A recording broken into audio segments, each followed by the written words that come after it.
Prezados e queridos irmãos, graças a Deus por mais uma oportunidade que Ele nos concede. Podemos estar aqui para postarmos comentário de mais uma das nossas lições dessa PAD. Dessa feita a lição de número 6, do terceiro trimestre, lição 6, de 6 de agosto de 2017. Quero aproveitar o momento para pedir desculpa para aqueles que têm acompanhado o nosso trabalho, pois foi acometido de uma forte gripe e um problema na garganta já há quase 8 dias. E esse é o motivo de ter demorado tanto de postar comentário sobre essa lição. Ainda estou em fase de recuperação, estou tomando alguns medicamentos. Dá para perceber que a minha garganta está um tanto quanto ruim, a voz um pouco diferente, um pouco cansada e também estou um pouco ainda rouco. Mas como o compromisso de sempre, toda semana, está postando um comentário, estarei tentando colocar um comentário dessa lição. Procurarei não me alongar muito devido à minha condição de saúde, mas eu espero que eu possa contribuir dentro dessa limitação com alguma coisa em torno dessa lição, para não passarmos essa lição em branco sem fazermos o nosso comentário. Então já irei para a lição e eu espero a compreensão de todos vocês. Bem, o título da nossa lição é a pecaminosidade humana e a sua restauração a Deus. Essa lição vai estar nos apresentando o estado do homem, a condição do homem afastado de Deus por intermédio do pecado, e vai mostrar exatamente a restauração do homem a Deus por meio do seu perdão através da pessoa de Jesus Cristo. Então, em síntese, é isso que a lição ela vai estar nos apresentando neste momento. Nosso textuário da lição nos diz o seguinte: porque todos pecaram e destituídos estão da glória de Deus. Então esse texto é um texto por demais conhecido de todos os evangélicos. Está no livro de Romanos, capítulo 3, verso 23, quando nos assegura de que todos os homens pecaram e estão destituídos, ou seja, estão afastados da glória de Deus. Pois de fato, o pecado ele abre um abismo entre Deus e o homem. As nossas iniquidades nos separam do nosso Criador, porque Deus é santo e Ele não suporta, Ele não convive com o pecado. E Deus já havia dado ordem ao homem para que o homem pudesse obedecer. Caso contrário, estaria rompendo o relacionamento com o seu Deus, com o seu Criador. Mas infelizmente o homem desobedeceu no passado. O homem continua desobedecendo no presente e faz parte da natureza humana a desobediência, o pecado. E isso só vai ser restaurado através da obra de Cristo na vida do homem, que inicia nessa vida e há de se completar, segundo a promessa que nós temos na palavra de Deus, na vida de Cristo, quando Cristo ele nos afirma, a palavra de Deus nos afirma, que aquilo que é mortal, que é o nosso corpo, que está morrendo ou morre como uma das consequências do pecado. Então a Bíblia nos diz que aquilo que é mortal vai se revestir da imortalidade, e aquilo que é corrupto, a nossa alma, que nos leva ao pecado, aquilo que é corrupto vai se revestir da incorruptibilidade. Mas até que cheguemos a esse estágio na nossa vida espiritual, o homem ele está tendente ao pecado. E só por intermédio da graça, da obra de Cristo, é que o homem pode ter restaurado a sua vida novamente com Deus. Então o texto áureo nos afirma exatamente isto: porque todos pecaram sem distinção, todos pecaram e destituídos, afastados estão da glória de Deus. A verdade prática nos afirma o seguinte: reconhecemos a pecaminosidade de todos os seres humanos, que os destitui da glória de Deus, e que somente o arrependimento e a fé na obra expiatória e redentora de Jesus Cristo podem restaurá-lo a Deus. Então sabemos que somente através da obra de Cristo, da fé na obra expiadora de Cristo, na remissão dos pecados também em Cristo, é que o homem pode ser restaurado à sua posição para estar com Deus, diante da presença de Deus. A nossa leitura bíblica em classe está no livro de Romanos, capítulo de número 5, versos de número 12 ao 21, que nos afirma o seguinte: pelo que, como por um homem entrou o pecado no mundo, e pelo pecado a morte, assim também a morte passou a todos os homens, por isso que todos os homens pecaram. Então nós sabemos que o pecado entrou por um homem, primeiro homem, Adão, e a sua esposa Eva. Por eles o pecado entrou no mundo, e o pecado passou para todos os homens, e como consequência direta do pecado nós temos a morte. Então todos os homens morrem porque exatamente todos pecaram em Adão. E a morte é um dos sintomas, é uma das consequências diretas do pecado, porque o próprio Deus havia alertado o homem que no dia que ele o desobedecesse, naquele dia certamente ele morreria. E o homem então, ele ao pecar, ao decidir no uso do seu livre-arbítrio, ao decidir desobedecer a Deus, pecar contra Deus, o homem então ele experimenta a morte. A morte, tanto a morte, em primeiro lugar, a morte espiritual, porque ficou afastado espiritualmente de Deus por causa do pecado, como também, em consequência do pecado, a morte física. Então nós temos essas duas mortes que o homem passou a experimentar a partir do momento que ele pecou contra o seu Criador. Temos então a morte espiritual, devido ao pecado. Temos a morte física, que também diretamente ligada ao pecado. E ainda tem uma terceira morte, se nós analisarmos à luz de um contexto maior das Escrituras, que é a pior de todas a morte, que é exatamente a morte eterna. Como se dará a morte eterna? A morte eterna é exatamente quando o homem, ele estando morto no pecado, morto espiritualmente, e ele nessa condição, ele desce à sepultura, ou seja, ele morre fisicamente. Então ele experimenta uma terceira morte, que é exatamente a morte eterna. E essa morte eterna exatamente fecha toda a possibilidade do homem voltar-se para Deus. Então é necessário que o homem ele entenda isso, que o pecado tirou dele o contato com Deus. Ele está morto espiritualmente, mas enquanto ele tem vida, ele tem a oportunidade de voltar-se para Deus, para restaurar a vida espiritual.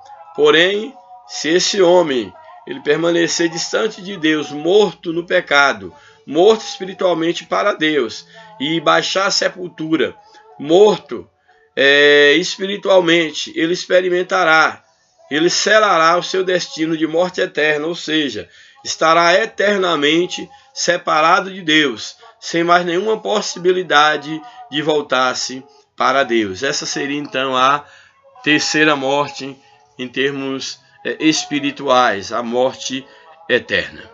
Então nós temos aí exatamente no verso 12, nos fala exatamente sobre isso, que a morte passou a todos os homens. Verso 13, porque até a lei, ou seja, até antes da promulgação da lei de Deus por meio de Moisés, porque até a lei estava o pecado no mundo, mas o pecado não é imputado não havendo lei. O pecado, antes da lei de Moisés, antes das ordenanças de Cristo, o pecado já estava no mundo.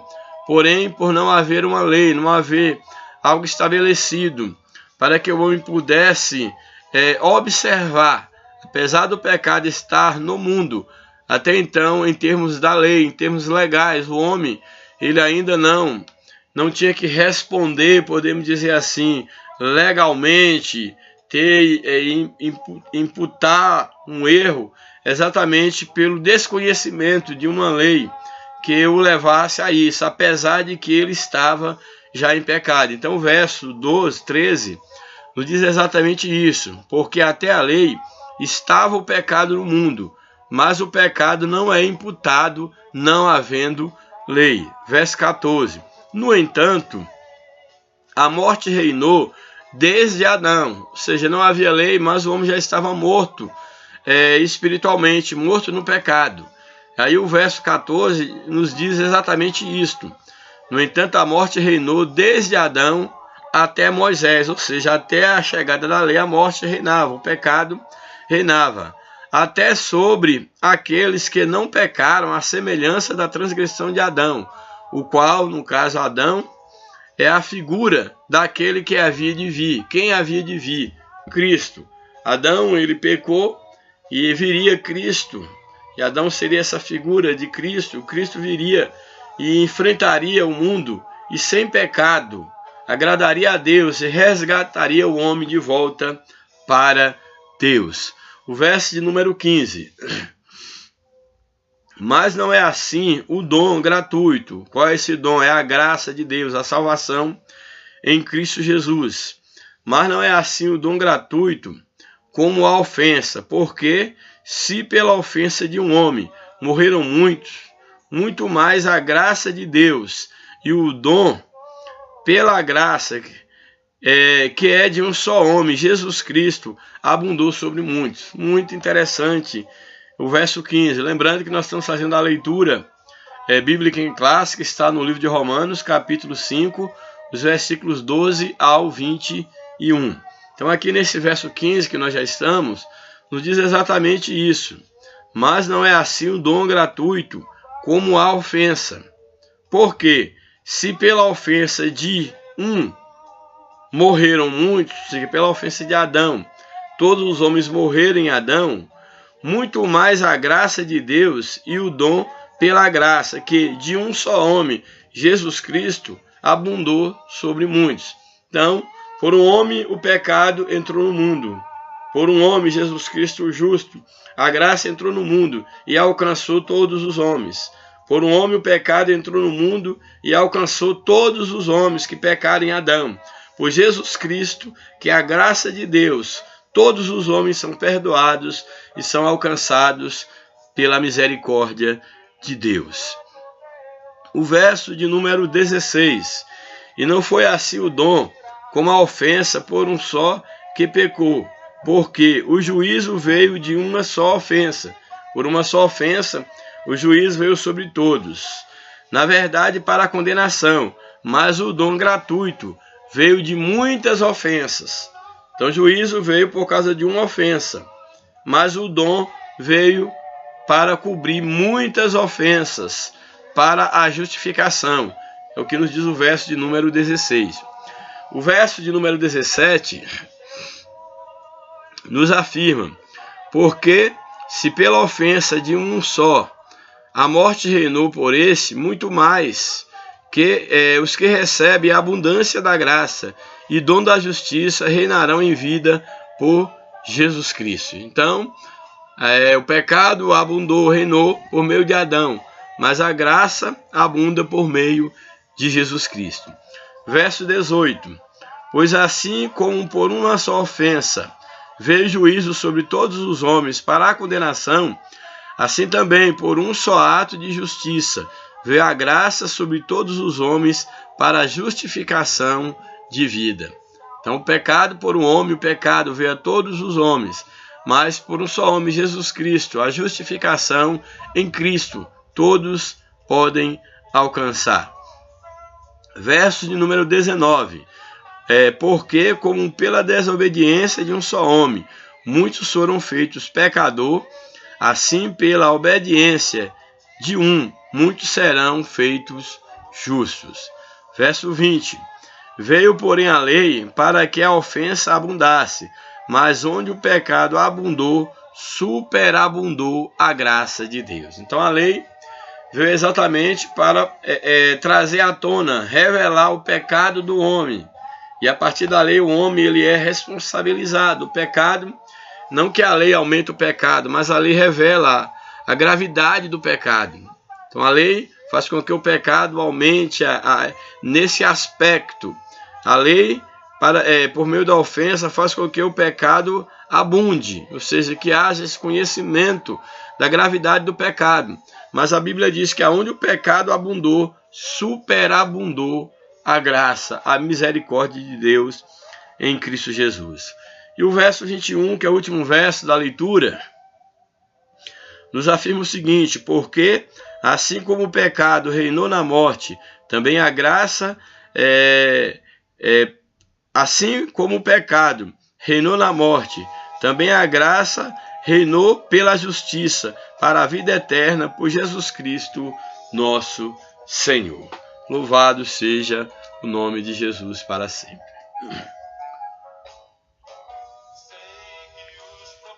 Bem, essa foi a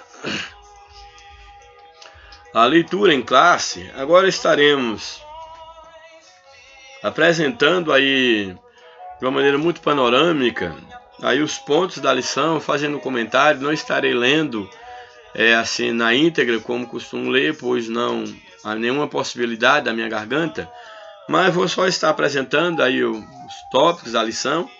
Temos a introdução, que vai estar nos apresentando a doutrina do pecado é conhecida nos tratados teológicos como a martiologia, a palavra grega amartia, o estudo que se reveste de suma importância porque se trata de um problema básico de todos os seres humanos. Ou seja, aqui a martiologia, ou hamartiologia, é exatamente essa disciplina dentro do campo teológico que vai estudar a questão do pecado. E o pecado é exatamente um problema que diz respeito a todo homem.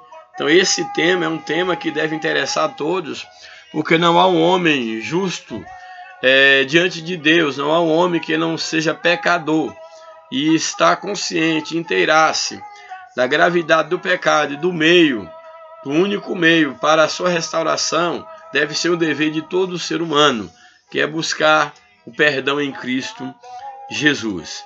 Então todos os conflitos do mundo e as confusões existentes na humanidade são manifestações do pecado, ou seja, o mal que existe no mundo é consequência direta do pecado. Se não houvesse pecado, não haveria o mal no mundo. O primeiro ponto, tópico da lição, nos apresenta, definindo os termos. Aí vem o primeiro subtópico, que é pecado. Há uma lista extensa de palavras na Bíblia para designar o pecado. Aí a Bíblia vai chamar de pecado o quê? Como é em termos práticos que a Bíblia lida com o pecado. Então, pecado na Bíblia é visto como o quê? Como um erro, como iniquidade, transgressão, maldade, impiedade, engano, sedução, rebelião, violência, perversão, orgulho, malícia, concupiscência, prostituição, injustiça, etc.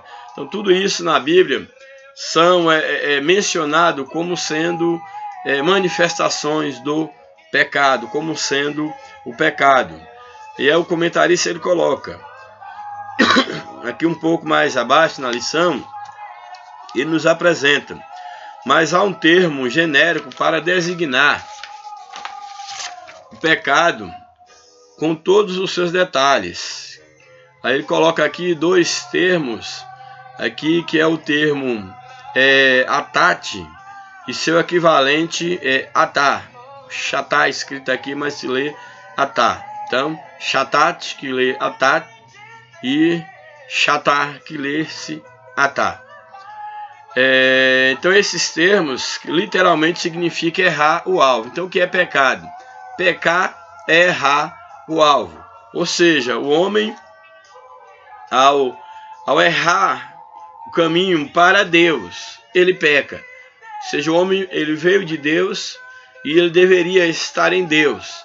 Uma vez que o homem se afastou de Deus, ele pecou, ele errou o alvo. Qual era o alvo? O alvo era estar no centro da vontade de Deus.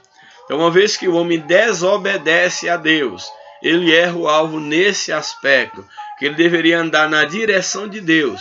O pecado faz com que ele ande em direção oposta a Deus. Então, nesse aspecto, nós temos o significado de pecar. Pecar é errar o alvo. Qual é o alvo? O alvo é estar no centro da vontade de Deus. Então, Jesus Cristo é exatamente o único meio de levar o homem a acertar o alvo, ou seja, a voltar-se para Deus. Segundo subtópico, os termos hebraicos Avon e Pessah. Há na Bíblia aí dois termos que são apresentados aqui, que é os termos hebraicos, Avon e Pessah. Então há na Bíblia um repertório amplo que revela o pecado nos seus vários aspectos, mas este espaço não nos permite. No caso, a lição, o espaço da lição é curto. Aí os dois termos apresentados, temos aí o termo Avon, que significa iniquidade, perversão, que vem da raiz, uma raiz, no caso aqui, de significância, que quer dizer entortar, torcer. Então essa expressão aqui, Avon, essa expressão hebraica, quer dizer exatamente iniquidade, perversão, ou seja, entortar, torcer, desviar, seria o sentido de pecado. E aí nós temos aí essa definição que exatamente vai nos dar a ideia do que seria pecado. Então, a ideia de injustiça, de maldade, de iniquidade, tudo estaria embasada nessa expressão, que aí no caso a expressão Avon, que seria exatamente ter uma vida torta, uma vida no pecado. E a outra expressão também é apresentada, outra expressão hebraica, que é a passar. Então esse passar ou pachá, então essa expressão significa exatamente transgredir, ou seja, a transgressão, um delito. Então o pecado como uma transgressão, como um delito, nós temos nessa expressão. Então na expressão Avon, temos o pecado enquanto uma iniquidade, uma perversão, um entortar, um torcer. E na expressão pachá ou passar, temos o pecado enquanto uma transgressão, enquanto um delito cometido contra Deus e contra o próximo. Aí nós vemos o subtópico número 3. Dentro desse tópico nos apresenta o que é pecado. Sabemos que a Bíblia não é um livro de definição, mas de descrição. Ela revela a verdade em torno, de forma popular, de vida e de fato, como bem afirmou um historiador da igreja. Esse historiador é Philippe Scaff. Ele diz: as escrituras declaram que o pecado é transgressão da lei de Deus. Então o que é pecado? Pecado é transgredir a lei de Deus, é errar o alvo. Então é exatamente isso que nós temos pecado. Porém, aqui o comentarista ele faz uma observação interessante sobre o que é pecado, fazendo-nos refletir sobre duas formas de pecado, que é o pecado por comissão, ou seja, quando se comete algo, quando se tem uma prática, seja qual for ela, desde que erra o alvo, desde que ofenda a santidade de Deus, esse é um tipo de pecado, e geralmente é mais para esse tipo de pecado que os homens levam em consideração. Porém, a lição nos apresenta também um pecado que não é um pecado no ato propriamente dito de comissão, mas é o pecado de omissão. Então, o que consiste o pecado de omissão? A comissão seria o pecado da ação, uma ação no sentido prático. A omissão seria a falta da ação. Porém, apesar do significado do termo em si, omissão, que se omitir a ação, não ter a ação, porém nós sabemos que quando eu posso fazer algo, fazer o bem, por exemplo, e não faço, posso ajudar alguém, evitar que alguém cometa o erro, evitar o mal, e eu não evito, aí nós temos o pecado de omissão. Porém, a atitude de não fazer nada, isso já também, indiretamente, é uma ação. Então, de fato, todo pecado é ação. Então, existem aqueles pecados de comissão, que é aqueles que o indivíduo ele toma a iniciativa de fazer alguma coisa, no sentido da ação propriamente dita, que é classificado como um pecado de comissão. E o pecado de omissão seria quando ele cruza os braços para não evitar, no caso, um erro, não tomar uma atitude. Porém, o próprio ato de cruzar os braços, de não tomar atitude, isso também configura uma ação. seria uma ação na omissão, ou seja, tomou a ação de não esboçar uma ação. Pode parecer meio paradoxal, mas é exatamente isso mesmo. Então, o pecado de omissão também é ação. Que ação é essa? É a ação, é a atitude de não querer agir, ou seja, a ação de não esboçar uma ação. Então, aí nós temos o primeiro tópico da lição. Agora nós vamos para o segundo tópico da lição, que nos apresenta origem do pecado. É o segundo tópico. Vamos ver o que nos diz esse tópico. Primeiro subtópico: o pecado no céu. Foi lá que tudo começou. O pecado já havia sido introduzido no universo quando Adão e Eva foram criados. Então nós temos aqui que o pecado, ele é exatamente, por mais difícil que seja entender isso, o pecado ele surge exatamente no céu. Quando ali Lúcifer, um anjo de luz, ele, no uso do livre-arbítrio, ele decide desobedecer a Deus. É um tema muito complexo, como é possível o pecado ter entrado no céu. Se esse pecado ele foi criado por Lúcifer, ou foi algo, num caso, externo, que entrou no coração de Lúcifer, é um tema muito complexo. Lamento não estar em condição de saúde para termos uma discussão mais aprofundada sobre isso, sobre a origem do pecado no céu. Mas o que nós sabemos em termos do homem, já que estamos tratando do pecado na raça humana, é exatamente que quando Adão foi criado, o pecado já existia. O pecado já havia sido gerado lá nos céus, por esse anjo de luz. Então a Bíblia ela nos apresenta exatamente isto, por mais difícil que seja para o nosso entendimento. Então, antes de acontecer na terra, o pecado se originou no céu pelo mau uso do livre-arbítrio. Jesus disse que o diabo peca desde o princípio, lá em João 8,44, que a Bíblia fala, Jesus nos afirma que o diabo ele peca desde o princípio e tem levado muitos a pecarem contra Deus. Então o que nós temos? O querubim ungido era Lúcifer. O querubim ungido foi criado perfeito em sabedoria e formosura. Tinha o selo da perfeição, mas se rebelou contra Deus. Assim nos apresenta o comentarista aí o texto de Isaías, capítulo 14, versos de número 12 ao 14.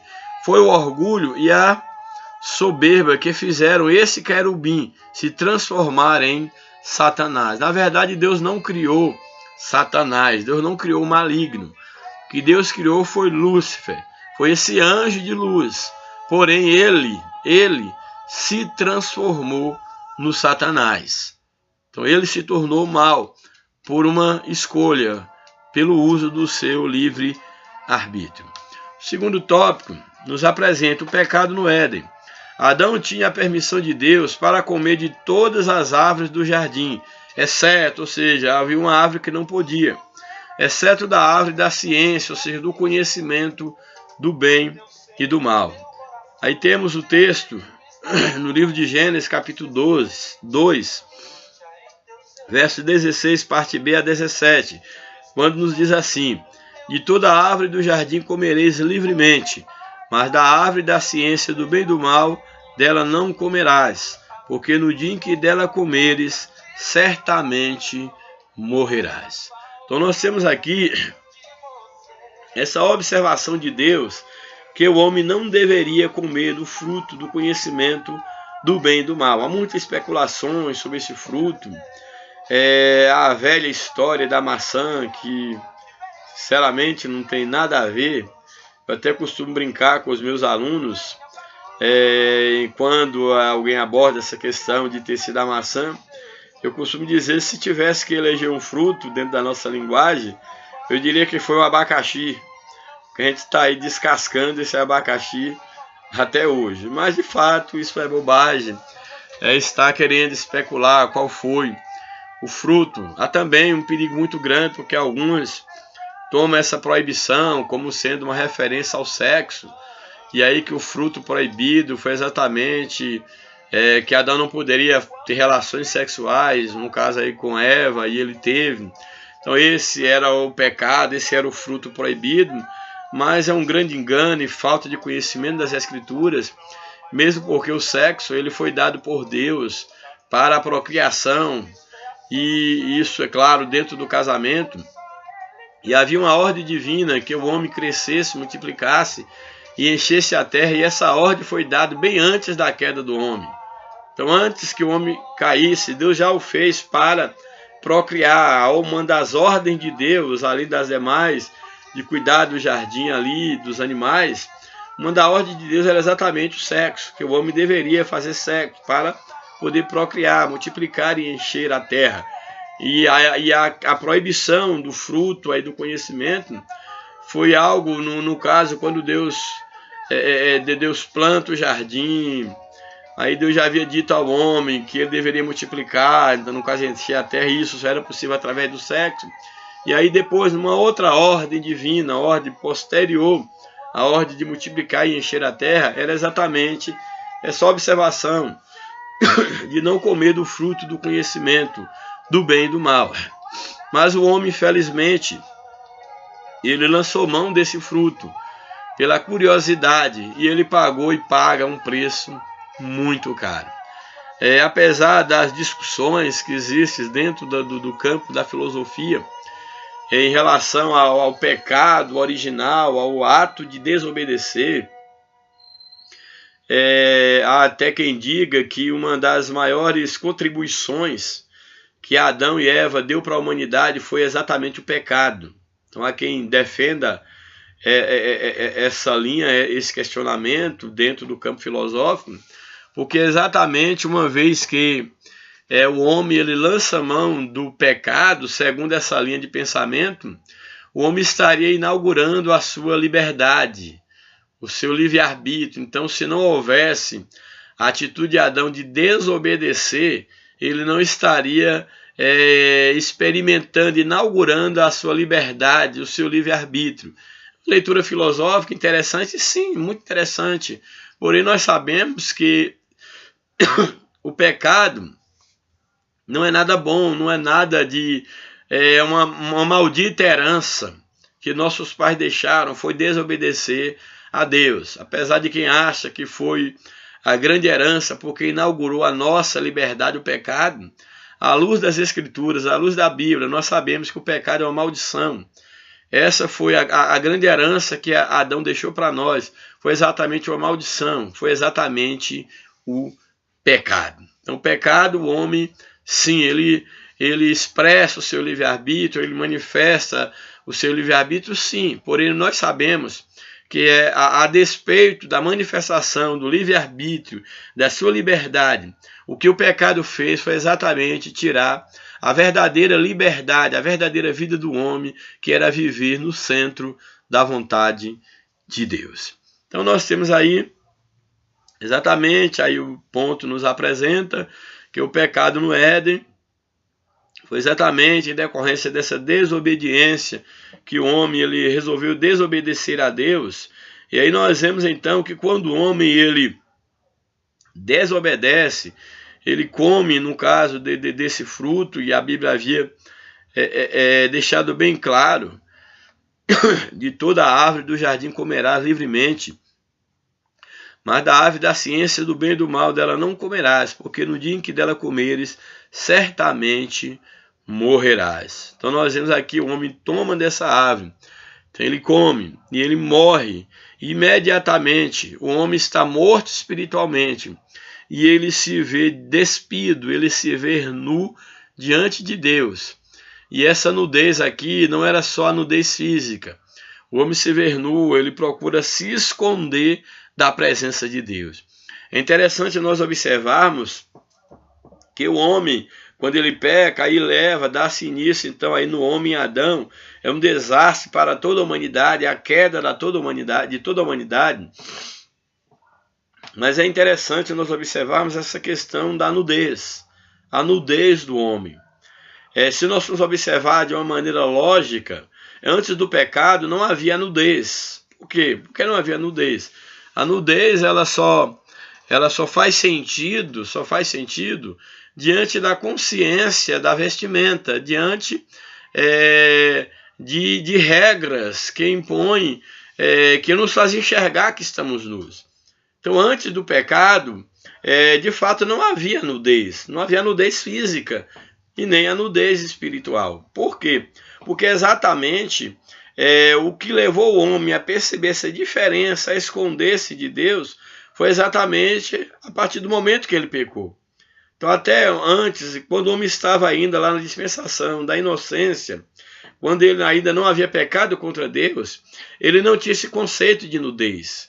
Ele não tinha o conceito do errado, do estar nu, porque de fato não havia nudez. Então a nudez, de fato, ela surge com o pecado, porque antes não faz nenhum sentido falar em nudez antes do pecado. Então a nudez ela surge a partir do pecado. Então o homem não estava nu antes de pecar. O homem passou a estar nu quando ele pecou contra Deus. Mas aí isso não foi só a nudez física. Não foi só a nudez física, foi também uma nudez espiritual. O homem ficou nu, descoberto, por causa do pecado, diante de Deus. E Deus não podia ver a vergonha, ou as vergonhas do homem, no sentido espiritual e no sentido físico também, porque não dizer assim, a representação do que se tornou a nudez diante dos homens e diante de Deus. Então nós vemos aqui, eu sempre costumo dizer que a roupa, ao contrário do que alguns pensam, e cada um tem o direito de pensar como queira, e nada me impede de colocar as minhas opiniões. Então, para mim, a roupa é o primeiro sinal físico da perda de liberdade. É o primeiro sinal físico da perda de liberdade. Por quê? Porque liberdade, entenda, né, que no aspecto que eu quero dizer, no sentido de liberdade para viver diante de Deus. Essa liberdade de estar em Deus.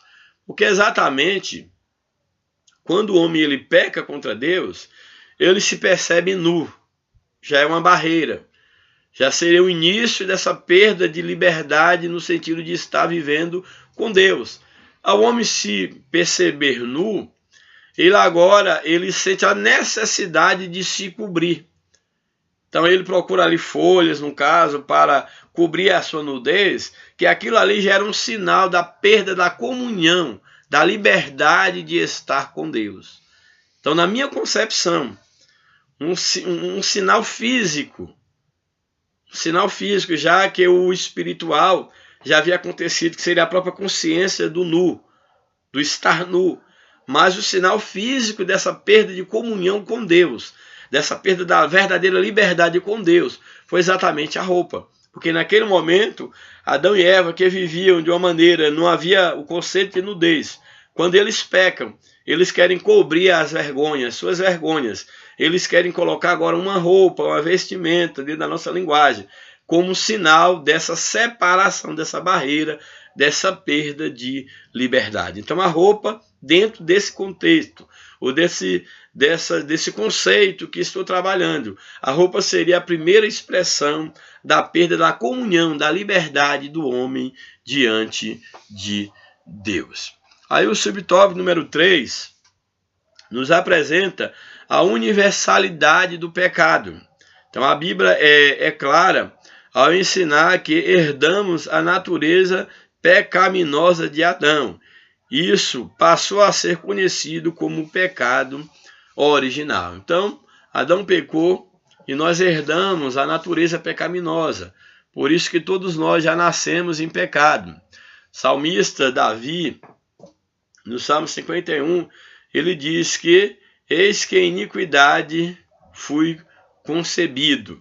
Não é que a mãe dele era uma prostituta, mas porque ele tinha consciência de que todo homem, todo mortal, é fruto, carrega consigo o vírus do pecado.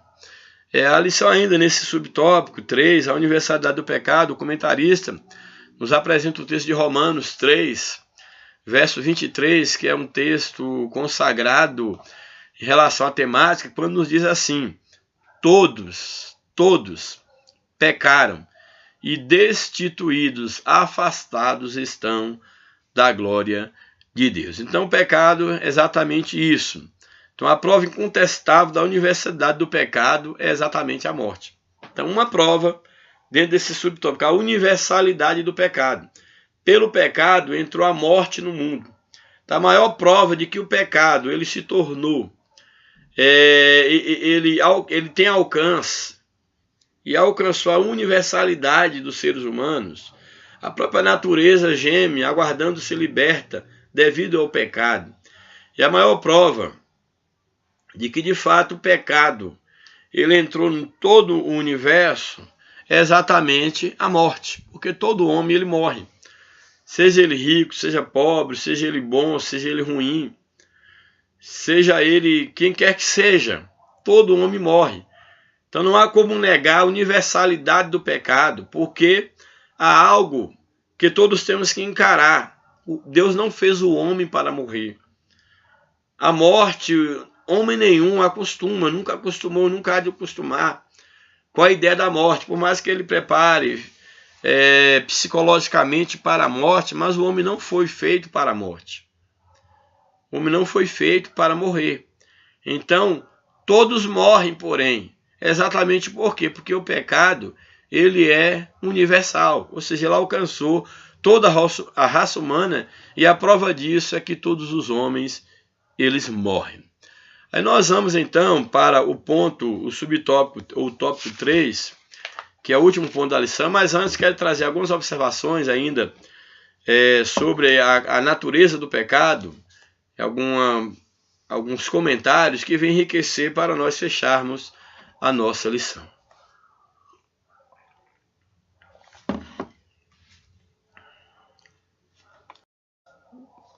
Bem, então nesse momento eu quero trazer aqui um breve comentário sobre a natureza do pecado. Olha, o pecado, ele aparece, ele apresenta-se em diferentes fases, de diferentes maneiras. E é interessante nós entendermos minimamente um pouco sobre a natureza do pecado. Sabemos que todo homem pecou, o pecado entrou no mundo, mas qual seria a natureza do pecado? Há um texto bastante rico que fala sobre a doutrina do pecado. É um texto de Thomas Paul Simmons. E esse texto ele nos apresenta alguns elementos, não vou estar entrando assim, aprofundando devido à minha condição de saúde, mas ele apresenta a natureza do pecado e ele coloca o pecado e divide aqui em quatro fases, ou divide a natureza do pecado em 4 aspectos, podemos assim colocar, que são bastante ricos, bastante significativos. Então,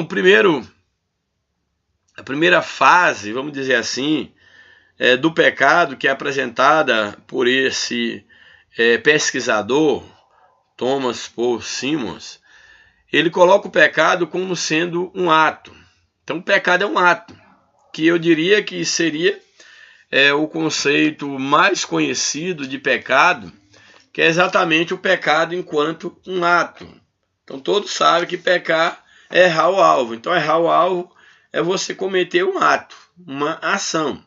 Então é interessante que o pecado enquanto um ato, nós temos em 1 João capítulo 3, versículo de número 4, quando nos diz o seguinte, 1 João 3, 4. Qualquer que comete pecado também comete transgressão, ou, segundo outras versões, iniquidade. Porque o pecado é iniquidade, ou seja, o pecado, na outra versão, é transgressão. Então aqui o pecado enquanto ato é apresentado exatamente como sendo um ato de transgredir, ou seja, como sendo uma transgressão, ou seja, ir de encontro à lei de Deus. Então, primeiro aspecto que nós podemos ver na primeira fase do pecado é exatamente que o pecado é uma transgressão, ou seja, há uma lei estabelecida por Deus e o homem ele transgride, ele desobedece essa lei. Então, pecado enquanto um ato, ele é uma transgressão. Foi exatamente o que aconteceu com Adão. Deus havia estabelecido uma lei Deus havia estabelecido limites. E Adão então cometeu o ato de transgredir aqueles limites. Então temos aí o pecado enquanto um ato, que é uma transgressão. Também uma outra característica, outra fase do pecado, que esse teólogo nos apresenta, é o pecado enquanto um estado. Então, o pecado enquanto ato, enquanto uma prática, uma transgressão, e o pecado enquanto estado. Isso é bem interessante porque aqui, é claro, nós não estamos apresentando na ordem quem é que vem primeiro, e é bom chamar a atenção que aqui fala sobre diferentes fases do pecado. A natureza do pecado e essas fases, é claro, não são só essas, mas apresentadas por esse teórico, essas fases do pecado. Então, nós vimos o pecado como um ato. É interessante ele ter apresentado logo no início o pecado como um ato, o que é o que todos comumente conhecem. O que é o pecado? O pecado é um ato, é uma transgressão, é raro algo, todo mundo conhece isso. Porém, a segunda fase do pecado, não necessariamente nessa ordem, mas que na verdade essa fase eu até diria que seria a primeira, em relação a essa outra. Então o que nós temos aqui é o pecado enquanto um estado. Por que enquanto um estado? Entenda a ideia de ter colocado transgredir antes aqui na ordem, é exatamente porque nós estamos falando da história do homem já no pecado. Porque na verdade, enquanto o homem no seu estado de pureza, na verdade, não existiu o pecado enquanto estado. O pecado passou a fazer parte do homem enquanto um estado, exatamente após a transgressão. Daí ser muito feliz esse autor em colocar em primeiro lugar a primeira fase do pecado, o ato, porque foi a partir do ato que deu todas as outras fases do pecado. Mas no homem já pós-pecado, eu diria que o estado, um homem pós-pecado seria a primeira fase, porque o homem já nasce no estado de pecado. Então temos o pecado enquanto um ato, primeira fase. Segunda fase, o pecado enquanto um ato, enquanto estado. Seria isso, olha, o pecado enquanto um estado é exatamente num sentido, olhar o pecado num sentido mais profundo. Ou seja, o que leva o homem a praticar o ato do pecado é exatamente porque ele está no estado de pecado. Então, após a queda do homem, o homem ele passou a viver, como o salmista diz, eis que em iniquidade foi criado. Então, qual é o estado do homem? O estado do homem é o estado de pecado. Então, o pecado, ele não deve ser visto apenas como um ato. Um ato, ele é a manifestação do estado do homem pecador. Então, o homem, por estar no pecado, ele manifesta isso por meio da transgressão, por meio do ato. Então, é interessante nós observarmos isto, para nós entendermos que a batalha que nós temos que enfrentar contra o pecado vai além da mera esfera exterior. Não, é só deixar de fazer o ato, sim. Mas para que se deixe de praticar o ato pecaminoso, é necessário que primeiro se vença o pecado enquanto estado, enquanto algo que faz parte lá do interior do homem, da natureza do homem. Então o pecado, ele também é e deve ser visto como um estado. O pecado vai mais fundo do que um ato dos nossos, é o nosso ser interior. A pecaminosidade íntima, então, deve preceder os atos manifestos do pecado. Muito bem colocadas as palavras desse pensador.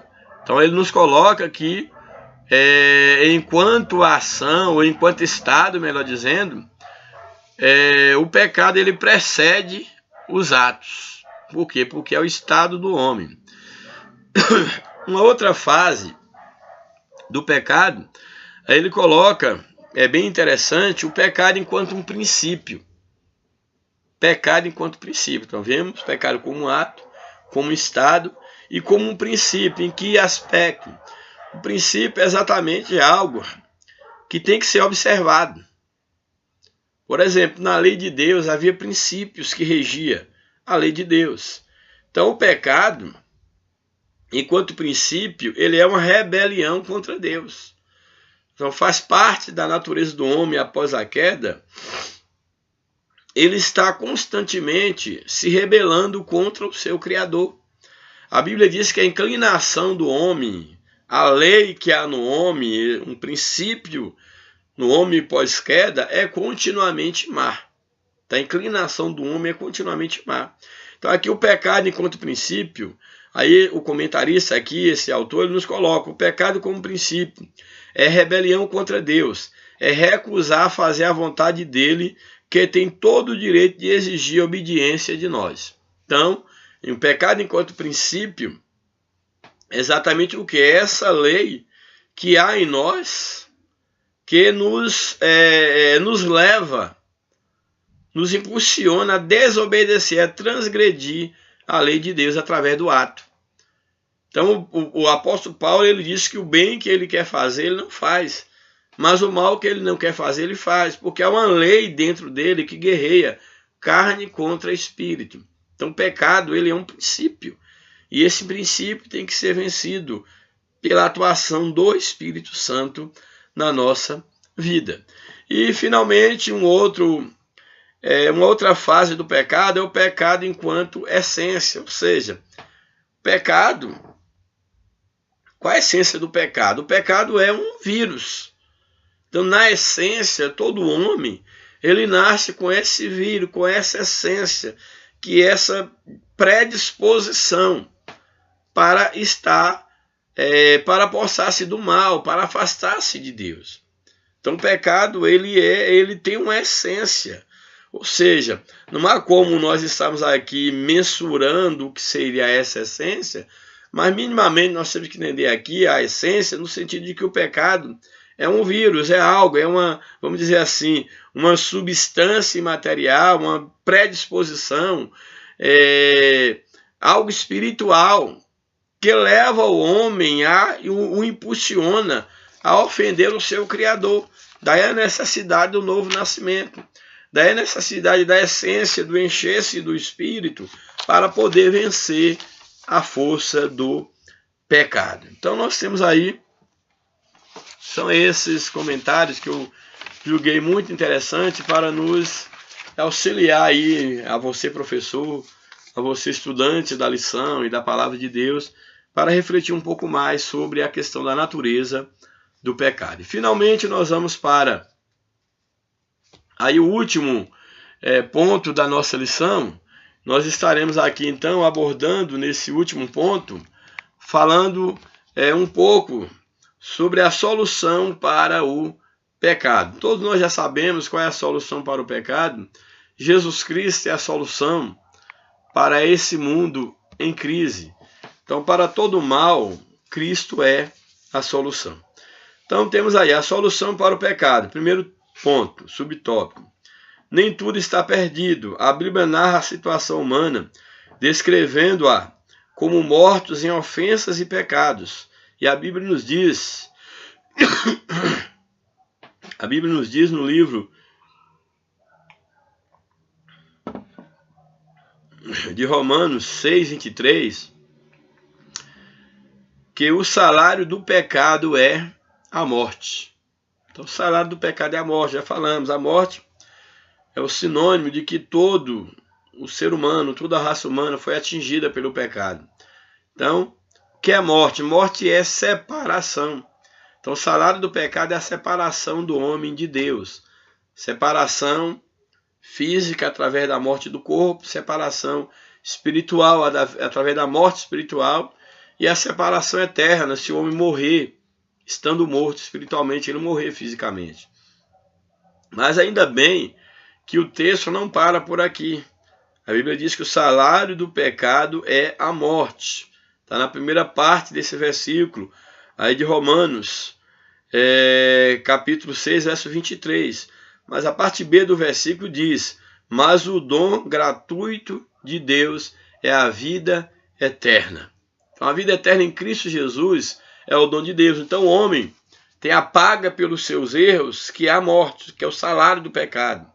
Mas, ao mesmo tempo, Deus deu o escape, deu o meio para que o homem se livrasse da morte, exatamente através de Jesus Cristo.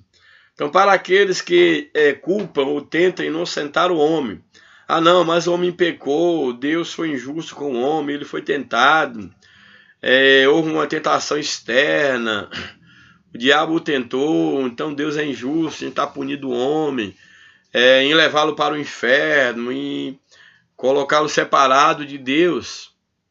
Só que Deus, ele é justo. Deus, ele é justo. O homem pecou, foi tentado, caiu.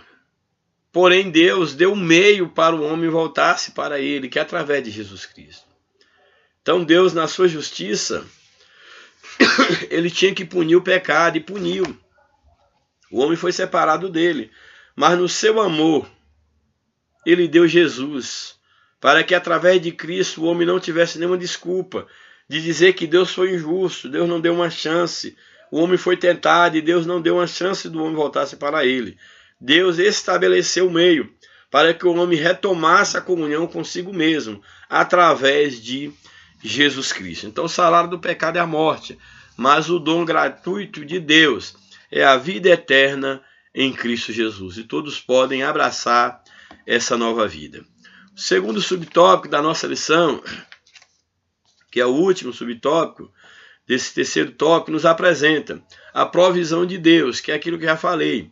O pecado entrou no mundo por um homem, Adão. Assim também a redenção veio por um homem. A graça de Deus, o dom é pela graça, que é de um só homem. Jesus Cristo abundou sobre muitos. Então a graça de Jesus, então a provisão de Deus foi Jesus. Então Jesus é a graça de Deus revelada. Então aqueles que querem voltar-se para Deus, eles podem fazer isso por meio da graça de Deus. O único meio necessário e suficiente para que o homem se volta, para que ele tenha a expiação dos seus pecados, é através do sangue de Jesus. Então a expiação do pecado, ela vem por meio de Cristo. Aí o comentarista, ele coloca algo bem interessante aqui para fecharmos a lição. Ele nos apresenta: a morte de Jesus foi expiatória, um sacrifício pelos nossos pecados, que Deus propôs para a propiciação pela fé no seu sangue, no sangue de Cristo. Então a expiação diz respeito ao sacrifício para a purificação e o perdão dos pecados por meio do sacrifício. Então a expiação diz respeito exatamente a esse sacrifício para a purificação e para o perdão por meio dos sacrifícios, no caso por meio do sacrifício de Cristo. Isso seria a expiação. E a propiciação é o ato de apaziguar a ira divina contra, no caso, o pecado, desfazendo, no caso assim, ou melhor, satisfazendo a santidade e a justiça de Deus. Então, por meio do sacrifício de Cristo, Deus expia a iniquidade do homem, perdoa o pecado e, ao mesmo tempo, por meio dessa expiação, desse sacrifício, nós temos a propiciação, que seria o que? Exatamente Deus se propício a nós. O sacrifício de Cristo expia o pecado, mas também apazigua, tira a ira de Deus sobre o homem, porque o homem era alvo, estava sendo alvo, então, da ira de Deus, porque Deus não suporta o pecado, apesar de ele amar o pecador, e por isso que ele deu seu Filho para nos salvar. Então, assim, o Senhor Jesus Cristo é a provisão de Deus para o pecador. Concluindo a lição, a única esperança é o Senhor Jesus, o único que pode nos restaurar a Deus, restaurar e restituir. E isso se aplica tanto a possessões quanto a bens, como também a pessoas. O plano de Deus é restaurar todas as coisas. Mas ele começou com os seres humanos. Nós estávamos perdidos como o filho pródigo e fomos restaurados a Deus pelo arrependimento e pela fé em Jesus Cristo. Então, temos aí a conclusão da nossa lição. Eu espero que Deus ele tenha usado de misericórdia e que pouco que pude falar aqui, que tenha servido para edificar a vida de cada um de vocês. Eu peço mais uma vez perdão pela minha impossibilidade de estar falando como gostaria de falar, por estar demorando, postando esse vídeo um tanto quanto atrasado, Na verdade, era já para tê-lo postado desde no máximo na segunda-feira dessa semana, mas hoje já é o dia 4. Nós estamos aí há 2 dias da nossa EBD, mas eu espero que você que tem interesse, dá tempo ainda. Temos aí todo dia de amanhã, o sábado, já que a postagem demora um pouco, mas eu creio que daqui mais ou menos umas 2 horas de relógio já estarei postando aí o vídeo. Então eu espero que Deus tenha abençoado, que Deus abençoe a sua família, que as bênçãos de Deus estejam sobre a sua vida. Continue orando por nós, para que o Senhor Ele continue nos dando graça, que Ele continue nos motivando para fazer esse trabalho. Nós sabemos das dificuldades que nós enfrentamos, pois nós temos o nosso trabalho no dia a dia, temos os nossos afazeres, e às vezes nós não dispomos de tempo. E temos que estar sacrificando alguma coisa para ter um tempo mínimo para estar fazendo aquilo que é mais importante, que é o estudo da palavra de Deus.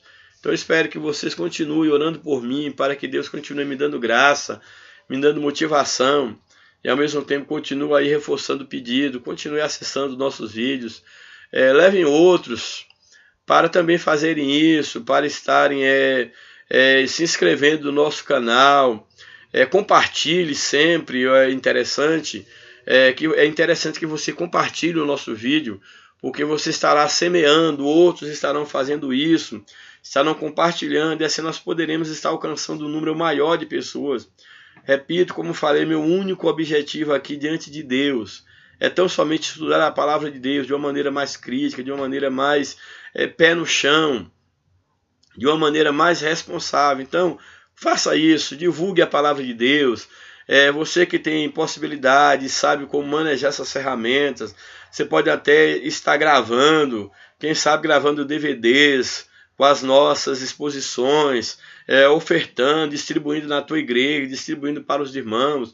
Você pode escolher aí os vídeos que mais você achou interessante, isso não, mesmo que já seja de lições passadas, não importa. O importante é a temática ser discutida, então faça isso. Você pode estar gravando mídias, né? Invista seu dinheiro na obra de Deus. Faça isso. Nós estamos vivendo no meio onde, felizmente, tudo, quase tudo, com as devidas e honrosas exceções, muita coisa que se é feito no meio evangélico, tudo é pensando no lucro, pensando no retorno, no dinheiro.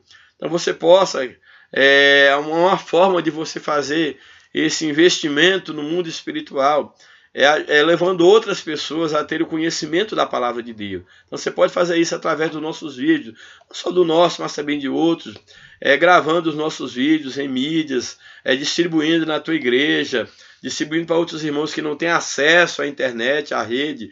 Faça isso em nome de Jesus. Então que Deus nos abençoe. Mais uma vez peço, ore em meu favor, para que eu possa estar com a minha saúde recuperada, para que logo no início dessa semana, o mais tardar até na terça-feira, eu já esteja postando o comentário da lição da próxima semana. Então que Deus nos abençoe, que Deus abençoe a sua família, e que a mão de Deus permaneça sobre cada um de vocês, em nome de Jesus, a paz do Senhor. Amém. Que Deus abençoe a todos, e mais uma vez um abraço e meu muito obrigado.